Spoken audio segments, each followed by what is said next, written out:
در نبی پر پڑا رہوں گا، پڑے ہی رہنے سے کام ہوگا۔ اعوذ باللہ من الشیطان الرجیم، بسم اللہ الرحمن الرحیم۔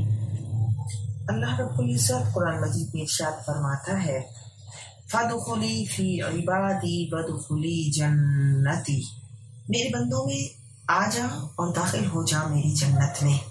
تو اللہ کے بندے اللہ کے ہاں اتنی عزت والے ہیں کہ اللہ رب العزت اپنے بندوں کی معیت اور ان میں داخلے کو اور ان کے ساتھ شامل ہونے کو اتنا اعزازی طور پر ذکر فرما رہا ہے۔ اور اس سے یہ بھی پتہ چلا کہ اولیاء اللہ کے دوستوں، اللہ کے محبوب بندوں کی ضرورت ہوتی ہے، جس طرح کے باران رحمت اور آفتاب کی ضرورت ہوتی ہے، اسی طرح عالم روحانیت میں اولیاء اللہ کی ضرورت ہوتی ہے۔ جس طرح سورج روشنی دیتا ہے، بارش پانی دیتی ہے، تو اولیاء اللہ بھی دلوں کی سرزمین کو اللہ کی محبت کی گرمی، اللہ کی محبت کی تپش اور اللہ کے انوار و برکات کی بارشیں عطا کرتے ہیں۔ یہ وہ نفوس قدسیہ ہوتے ہیں کہ جن کو دیکھنے سے اللہ کی یاد آتی ہے، اور ان کے چہروں کی وہ شان ہے کہ ان النظر علی وجہہم عبادۃ، کہ ان کے چہروں کو دیکھنا بھی عبادت ہوتی ہے۔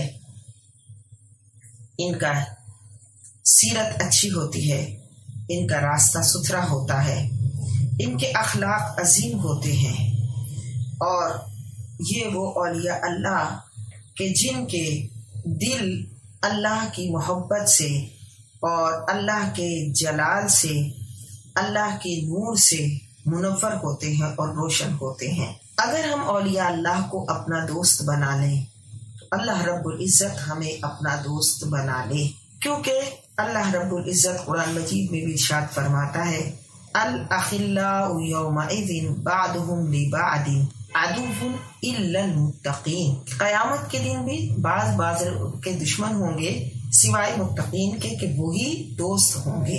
جنید بغدادی رحمۃ اللہ علیہ فرماتے ہیں کہ ایک رات میں نے ابلیس کو دیکھا اور اس سے دریافت کیا کہ جو اللہ کے محبوب بندے ہیں ان پر تجھے کچھ تصرف حاصل ہے؟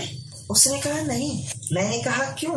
کہا کہ جب میں ان کو جنت میں پھنسانا چاہتا ہوں تو وہ عقبہ میں بھاگ جاتے ہیں، اور جب میں ان کو عقبہ کی طرف پھنسانا چاہتا ہوں تو وہ اپنے مولا کی طرف بھاگ جاتے ہیں اور وہاں تک مجھے رسائی نہیں۔ جیسا کہ اللہ قرآن مجید میں ارشاد فرماتا ہے، اِنَّا عِبَادِي لَيْسَ لَكَ عَلَيْهِمْ سُلْطَانٌ، کہ میرے بندوں پر تیرا کچھ تسلط و اختیار نہیں۔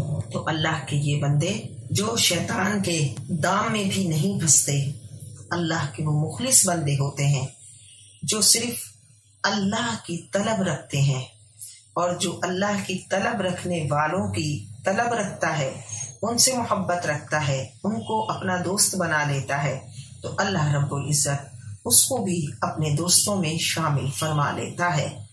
فَادْخُلِي فِي عِبَادِي وَادْخُلِي جَنَّتِي۔